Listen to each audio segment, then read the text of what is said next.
Hello, Assalamu alaikum. It's Dr. Nas, and again we are here with our remaining topic of the ventricular tachyarrhythmias or ventricular tachycardias with the structural heart diseases.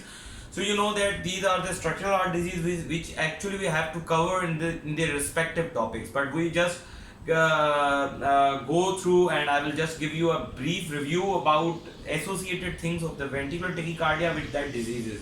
So first we will do that, and after that we will move towards the ventricular tachycardia associated with your drugs, and the drugs which actually can cause ventricular tachyarrhythmias. Second, torsades points. What is this? How it works? What is the criteria to diagnose the torsades? And after, in the end, but not in the last, but not the least, we will do the PVC, how the PVC burden can cause the increased risk of sudden cardiac death, and in the last we will do the what we can do for the non-sustained VT and what is the risk for the non-sustained VT in our patients. So without wasting time, I think we should move towards the VT with the structural heart disease. As you know that the ischemic heart disease is the most common cause of ventricular tachyarrhythmias and cardiac arrest or the sudden cardiac death in our patients. So the ischemia is the number one cause. So there are actually two types of ventricular tachycardias or ventricular tachyarrhythmias with ischemic heart disease. One is ongoing ischemia. So as you know that the ischemia is a potential reversible cause. So with the potential reversible cause with ventricular tachyarrhythmias, we are not supposed to put the ICD in those patients. That's why it is important to differentiate that VT which is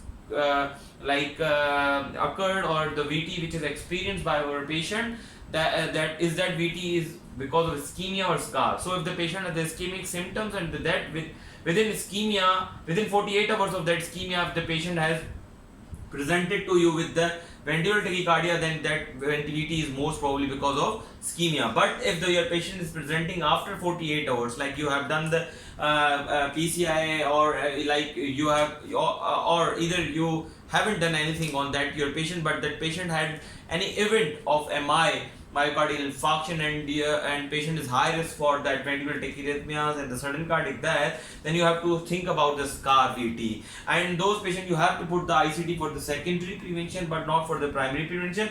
We will all discuss this primary and the secondary prevention and the implantation of the ICDs in the primary or the secondary prevention in our next topic of sudden cardiac death and the diseases associated with the increased sudden cardiac death, and we will discuss all these things and the indications of the ICD in that chapter. Meanwhile, you just remember that there's a difference between the ischemia VT and the scar VT. So scar VT mostly come after 48 hours of the ischemia or the symptoms, and the ischemic VT is most probably comes before 48 hours. That time is actually more important. And the morphology of the VT is monomorphic and scar, because scar provides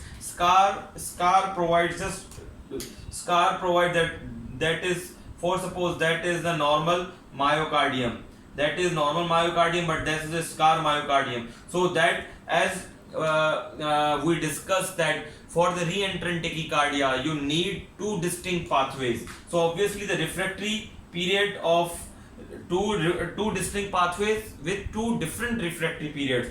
So the refractory period of that normal myocardium would be different than the refractory period of that scar myocardium. So there would be a reentrant tachycardia. There would be a reentrant tachycardia between that scar. So now you would ask that that reentrant tachycardia has a very best prognosis, and reentrant tachycardia has a very successful results with the catheter ablation. Then why we won't do that catheter ablation on that scars? That is the reason. Why? Because as you know that there is a one scar here, one here, and one here, and one here, and one would be probably here. And to it is more difficult to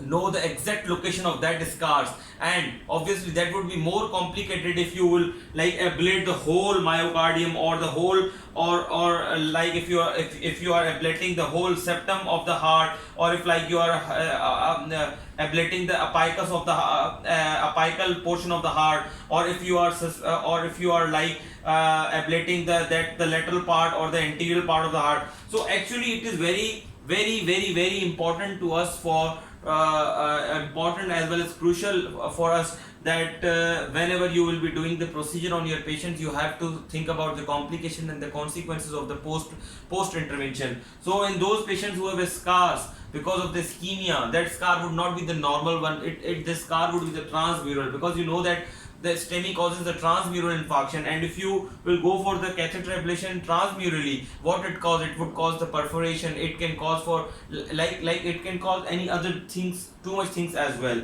That's why the intervention, the ablation on the scar VT is only the last resort. When there would be a recurrent shock by the ICD, there is a recurrent arrhythmias of the ICD, then you can go for like catheter ablation. And after catheter, before catheter ablation, after catheter ablation, if either still your patient has going on with the symptoms, then you can do the sympathetic denervation. But after that sympathetic denervation, still your patient is symptomatic and having again and again ventricular tachyarrhythmia, that the heart transplant is the last resort. So just remember that the first of all, obviously acute management should be the same, and the chronic medications which you can use for the ischemia and the scar. The ischemia is a potential correctable cause, so you have to treat it with the drugs, with the ischemic drugs. You have to revascularize the patient, because revasc is the only option for the ischemic VT. Okay, so the scar, what's about scar? If the patient has scar, then the amiodarone is the important drug for the scar VT, because sotalol is not here the option, dofetilide is not there here the option. Why? Because the adronidone is not the option. Why? Because they causes potential heart failure, they worsens the heart failure, and you know that the patient who has a scar probably would have a low EF. That's why you have to take care of those patients very much. And the scar VT, the drug of choice is amiodarone. As I told you, the stable VT or the VT for the chronic prevention, the chronic treatment is amiodarone. Acute treatment of that scar VT, if the patient is presenting to you, again that it would be, then again the treatment would be decided on the hemodynamical instability and the stability. If your patient is unstable, then you have to do what you have to do the CPR and the shock according to the presence of pulse or the not pulse. I think we are not going towards that. Just remember that if your patient is presenting to you with a stable VT or in the ER, you have to give the amiodarone for the acute cardioversion, and for the amiodarone for the future maintenance of the sinus rhythm. Number one. Number two, you have to think about the ICD in those patients for the secondary prevention, which is class 1, because if they have a sustained ventricular tachyarrhythmia. Now important thing is that after that, if your patient is still symptomatic on that medications, and obviously ICD is giving again and again the shocks to your patient, then you have to think about what? You have to think about the ablation. And after ablation, if still your patient is symptomatic, you have to think about the sympathetic denervation. Then again, or after sympathetic denervation, where your patient is still sustained ventricular tachyarrhythmias, then you have to think about the cardiac transplant. Okay, so then you have to think about the cardiac transplant. That is the important thing for the scar VT. Ischemia, as I told you, that ischemia, if your patient has a you have to do the revasc, and you have to if your patient has a recurrent ischemia, you have to do the complete revasc. And after ischemia, after revasc, your patient is still having like that VT, so probably that VT is because of the scar, not because of the ischemia. You have to keep these things in the mind. But the important thing, as I told you, that scar VT is most of the time is re-entrant, and the monomorphic. The ischemia, the ischemic VT is most of the time triggered, as we discussed in our last lecture. That triggered has two types: early after depolarization and delayed after depolarization. So here, that triggered VT is because of the early after depolarization. That triggered early after depolarization is the same type of the VT which is happening in the long QT syndrome or the TORS hearts. So here is again the mechanism beyond that is more or less likely same. And one thing more, that ischemia also causes long QT syndrome, and long QT also causes that triggered and the polymorphic VT. But keep one thing in your mind, that more than 70 to 80% of the VT are polymorphic VT. They are triggered, they are because of the early after depolarizations, but they would have a normal long QT interval. they would have a normal QT intervals. Okay, they would not have a long QT.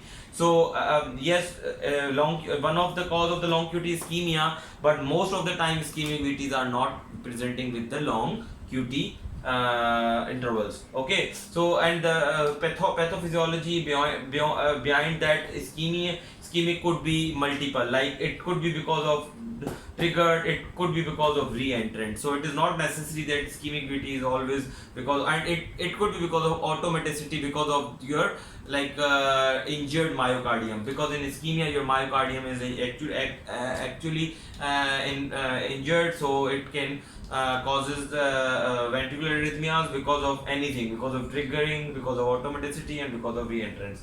Now the treatment is reverse, and the medication would be the same, the anti-ischemic and according to your heart failure status. Now what are the predictors of ventricular tachyarrhythmia in the ischemic heart disease? How would you predict that your patient are more prone to develop the ventricular tachyarrhythmia? So number one, EF. Why I have written that EF in the bold form? Because EF is the single most important predictor of the ventricular tachyarrhythmia in your patient. If your patient has a systolic dysfunction, if your patient has a low ejection fraction, it means your patient is prone to develop the tachyarrhythmias. Your patient is prone to develop the ventricular tachyarrhythmias. Your patient is prone to develop any ventricular tachyarrhythmias, and patient is prone to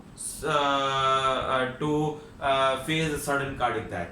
Okay, and your patient is like your patient has the highest risk of the sudden cardiac death. That's why when we will discuss the indications of ICD and the CRTD in our lecture of sudden cardiac death, then we will discuss that why EF is that important, and why EF is very crucial, and why we would take the EF as a number of reference while putting the ICDs or the CRTDs in your patient for the primary preventions. Okay, and because in the secondary prevention, if your patient had an cardiac arrest, then obviously for the secondary prevention you have to put an ICD, but for the primary prevention EF is the single most predictor of the ventricular tachyarrhythmia. Again, the other predictors are we have as well. The non-sustained VT is also a predictor, and the important predictor, if your patient has not sustained but has non-sustained VT, then you have to obviously then it is we will discuss again what should we do with that. Signal average ECG actually give the average and the separate stages of the depolarization in the cardiac heart on the ECG signals. Then it is also an important predictor of the VT.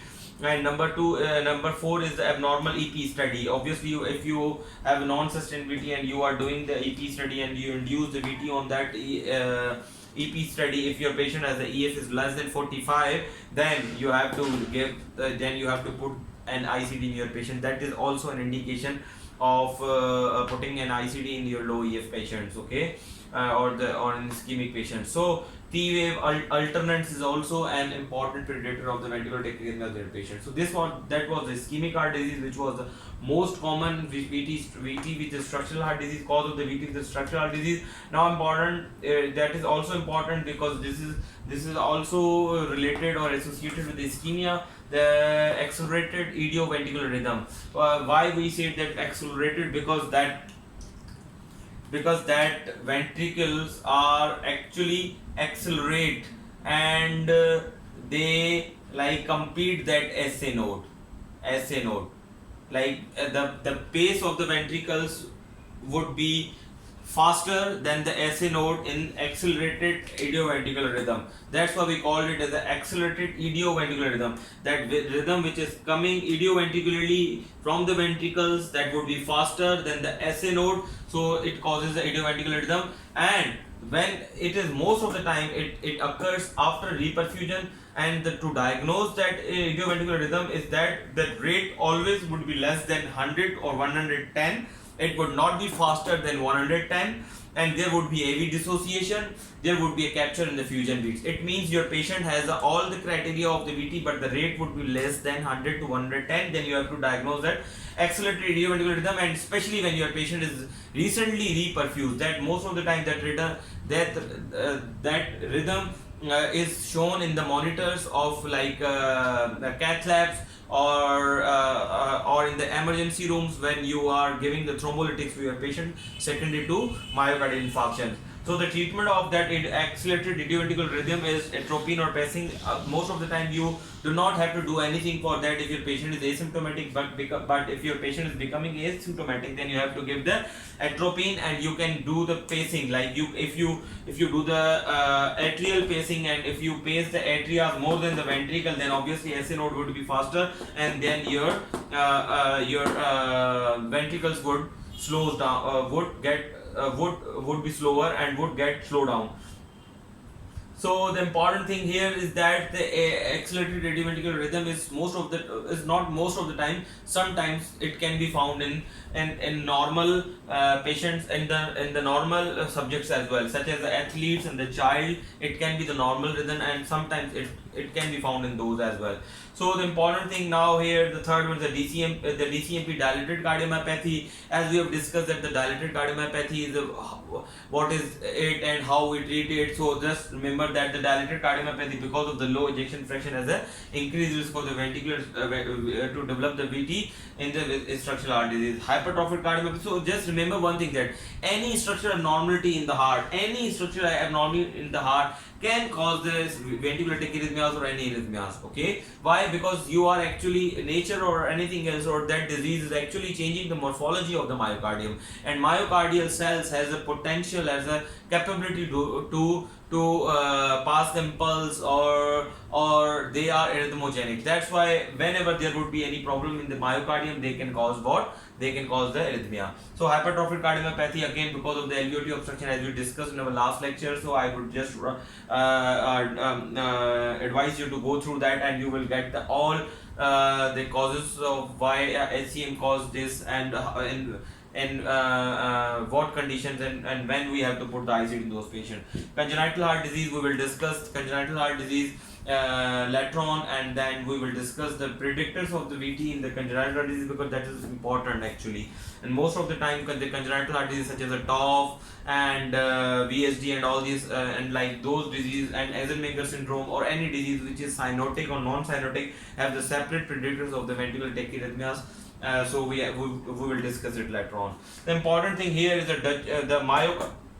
These are the these are the 5 dystrophies which have the cardiac involvement. The Duchenne's has a more than 90% involvement. Myotonic dystrophy has a more than 80% involvement in the heart, and they have more than 90 to 80% involvement of the heart, and they are important for important risk factor for sudden cardiac death in our cardiac patients. So if a patient has a Duchenne's dystrophy, then probably 90% of their heart would be involved with that rhythm abnormalities, and 90% of the Duchenne's patients would have that VTs.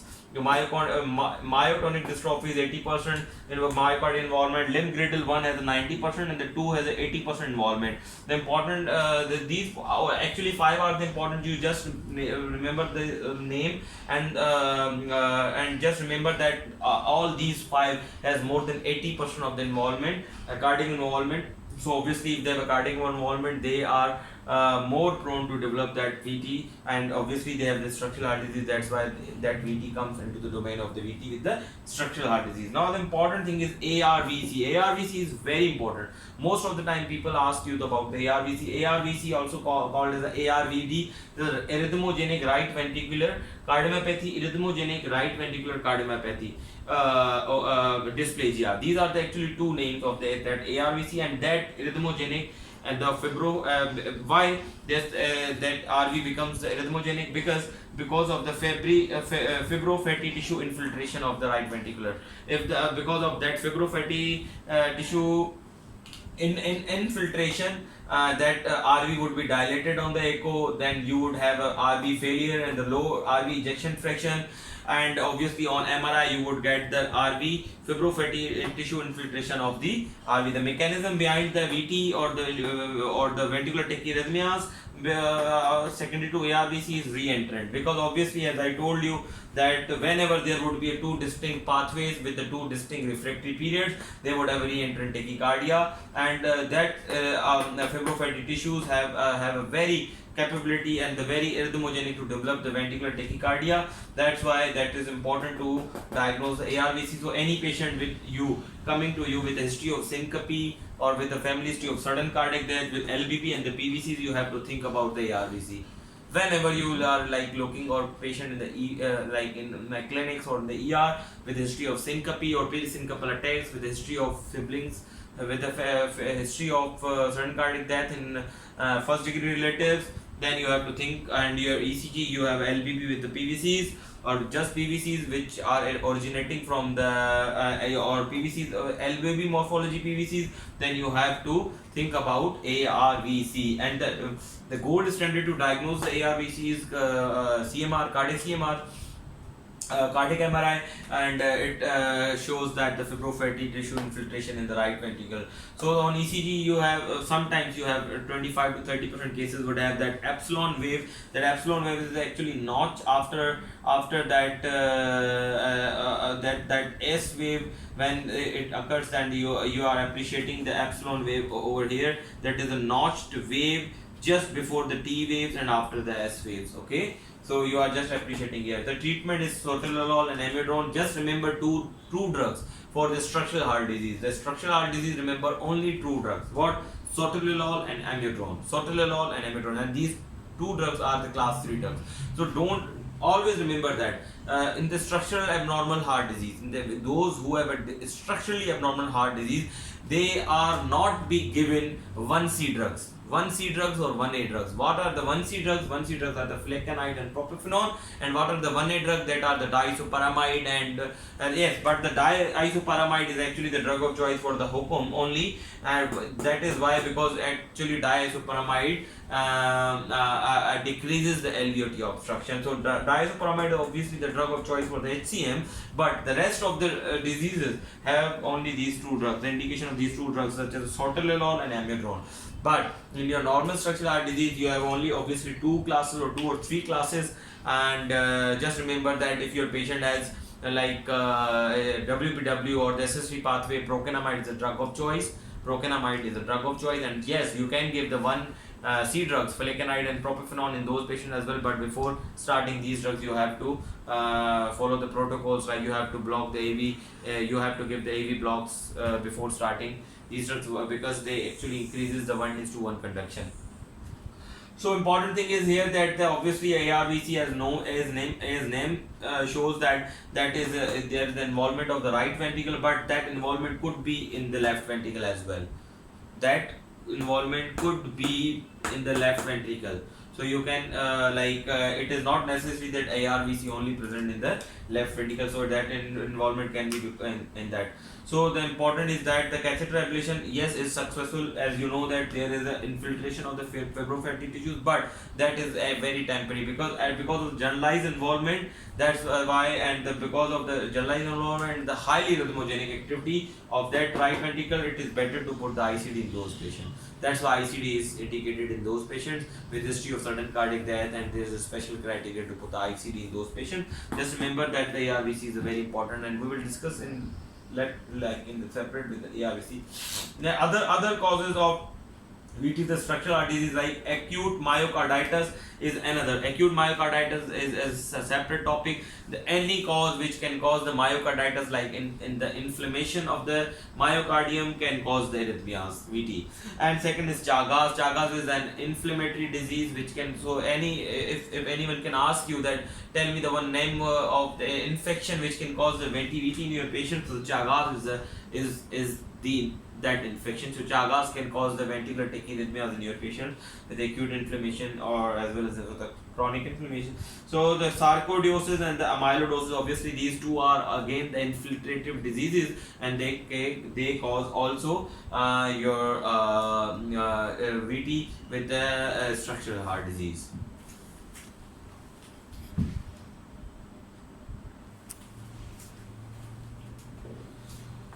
So here is the remaining topic of tachyarrhythmias in like the VT with the drugs, electrolytes or other conditions to be discussed with the tachyarrhythmias or the broad complex tachycardia. So the drugs which can directly cause the most of the time drugs causes long QT or prolonged QT, and that prolonged QT causes that torse hearts and VF.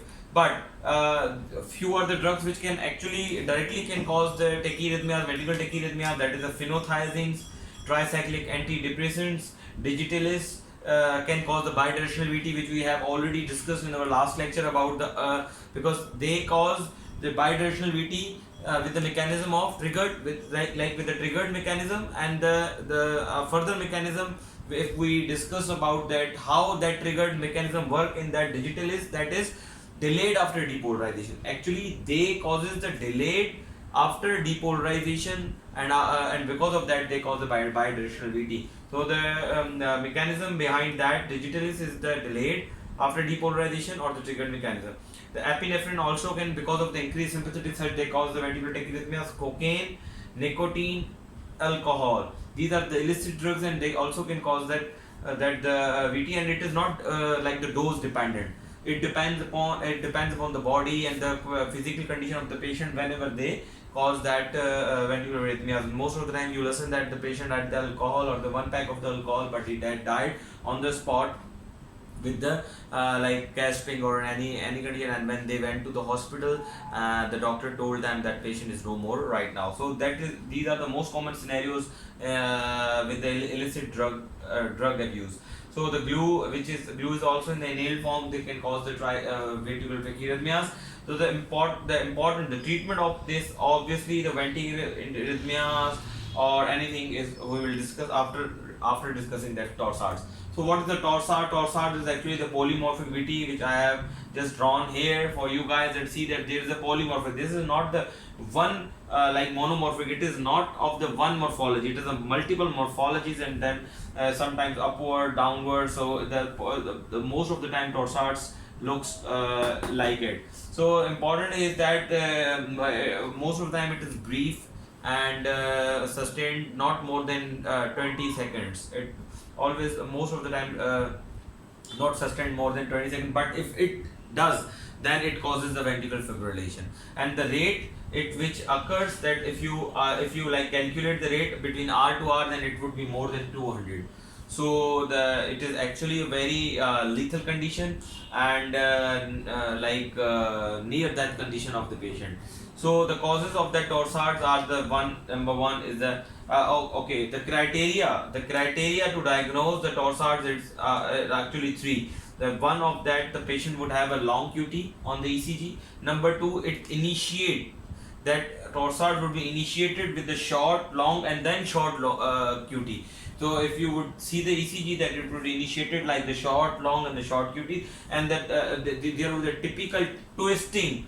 There would be a typical twisting of the R wave. No? So as you are appreciating it, that there is a twisting of the R wave.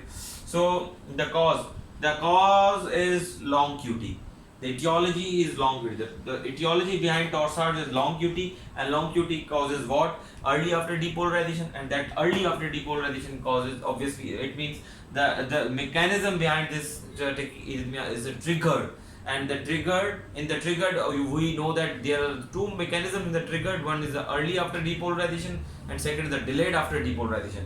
So that in torsades there is a mechanism of early after depolarization, but in the digitalis or the CPVT there is a delayed after depolarization, because these both are the torsade, the VT with the torsades and the VT with the digitalis is all the mechanism behind these both things or both diseases are same, that is the triggered, but it has a further it is divided into two categories. One is the early after depolarization, and second is the delayed after depolarization. So the VT caused by torsades is because of early after depolarization in the triggered mechanism. So first of all, the electrolyte imbalance, which is most common, and most of the time in elderly patients are coming to you with the electrolyte imbalances. So the hypokalemia, hypomagnesemia, and the hypocalcemia causes what? They causes a long QT, and the long QT causes the torsades. So the important is the CVA. CVA again causes long QT. MI again causes long QT. Ischemia again causes a long QT. OP poisoning causes long QT, and the starvation again causes a long QT, and they can cause the torsade. So the drugs which we use for like as an anti-arrhythmic, you know that the anti-arrhythmic drugs are more pro-arrhythmic drugs. That's why whenever you will be using that anti-arrhythmic, you have to take care of their pro-arrhythmic effect. So long QT is anti-arrhythmic drug, in the sotalol and the ibutylite. These both are the notorious drugs to prolonging the QT. For before starting these drugs, you have to calculate the QT, and after starting it, you have to monitor the QT very vigilantly. And you know that in US or in all over the world, not in the developing countries, or like in the most of the world, the ibutylite is the drug of choice for the acute cardioversion, for the atrial fibrillation, or for the narrow-complex tachyarrhythmias. So you have to take care of the QT as well, because of butylite, if your patient has a prolonged QT, that prolonged QT can cause that torsades, and your patient can go into the polymorphic VT. So the important thing, other drugs which can causes the prolonged QT, the long QT is like the TCs, tricyclic antidepressant, haloperidol, and antibiotics such as the macrolides, quinolones, and the Septran DS, in which the trimethoprim and these sort of drugs are there. The trade name is the Septran DS, which is the most notorious drug to cause the prolonged QT.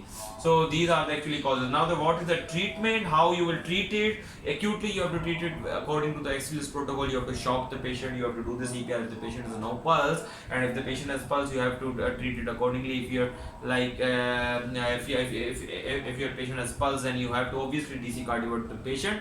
But after DC cardioversion, or you have to give the magnesium, because magnesium, if your most of the time torsades has been observed that is happening because of the low magnesium. So you have to abruptly replace the magnesium like 1 to 2 grams in the 15 minutes with the IV straight with the normal saline. So this is all about the ventricular tachyarrhythmias. Now we will just a little bit discuss about the non-sustained VT and the PVCs. So as I told you that 3 or more than 3 PVCs which will not sustain or sustain less than 30 seconds cause a non-sustained VT, or anything which is not more than 3 PVCs, or if it is any beat which is generating from the ventricle is known as a premature ventricular contraction. So the most of the time premature ventricular contractions has no prognostic value unless the patient has ongoing ischemia, or if the patient has a structural heart disease, then you have to think about it, or if the patient is symptomatic, then you have to think about it. So before that, if your patient has PVCs, or if your patient has an incidental finding of PVCs on your ECG, and your patient has no structural heart disease with no other history and nothing else, then you do not have to worry about that PVCs. But if your patient has a PVCs on the Holter monitoring more than 20,000 per day, if your patient has a more than 20,000 PVCs per day, then it has chance to decrease the EF within 3 years. It would take 2 to 3 years to develop the low EF if the patient has a more than 20,000 PVCs per day, and it actually increases the chance of sudden cardiac death. So you have to take care of it. But you have to take care of it one thing more, that if your patient has a PVCs, then you have to rule out the other causes such as ARVC, HCM, anything else, because most of the time normally patients do not have that PVCs, but if they have, you have to rule out the causes. That would be the cause of the diagnosis of exclusion.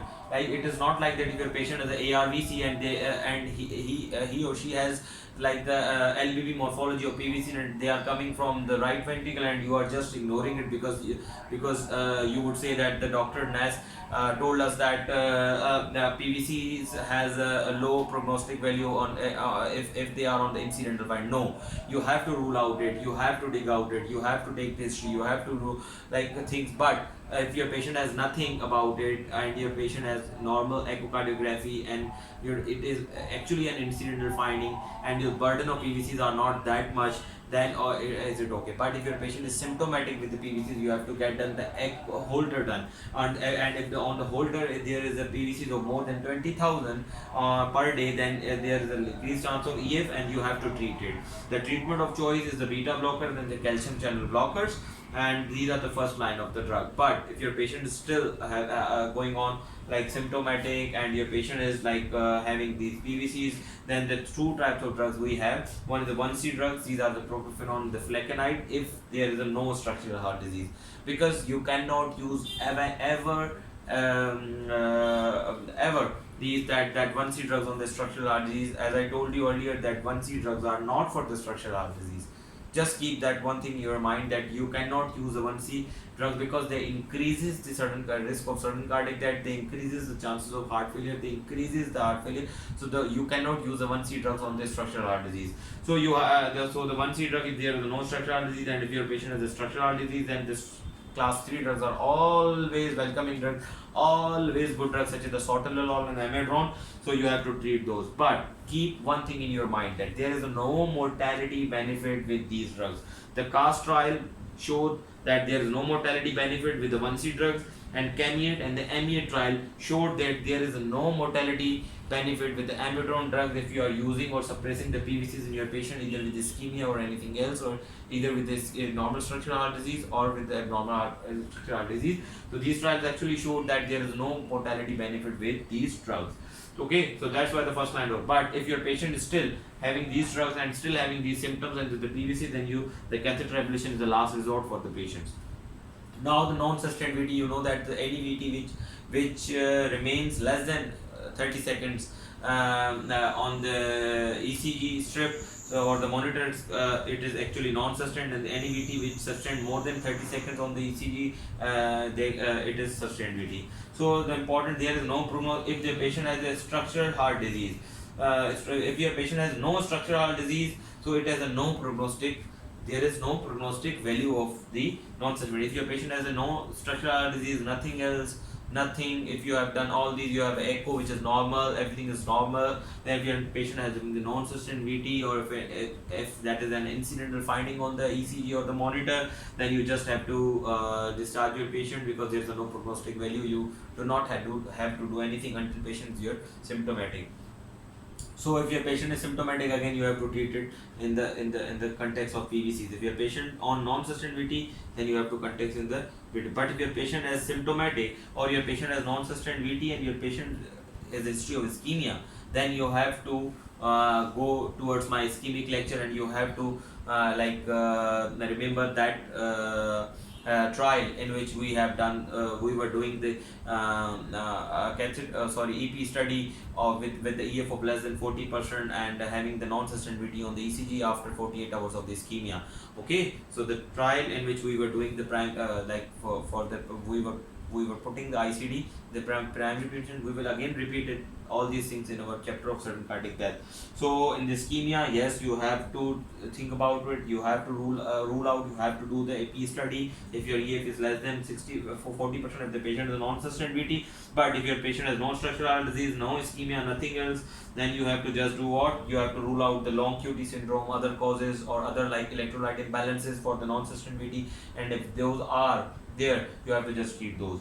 And if your patient has structural heart disease, ischemic heart disease and HCM, then obviously there is increased risk. Like if your patient is a non-sustained VT with the HCM on the Holter monitoring, you know that we have discussed that in our HCM. If you want to listen, you can listen my lecture of HCM, and which we have discussed in detail that yes, in HCM there is increased risk of sudden cardiac death with non-sustained VT.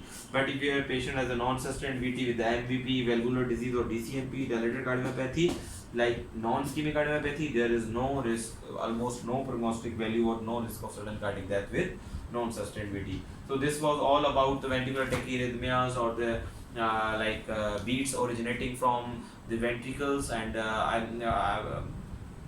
I hope that I have cleared myself very clear to you guys, and I have cleared that topic for to you guys. So just pray for me, and subscribe my channel, press the bell button for the future updates. Take care, and always remember me in your prayers. Allah Hafiz.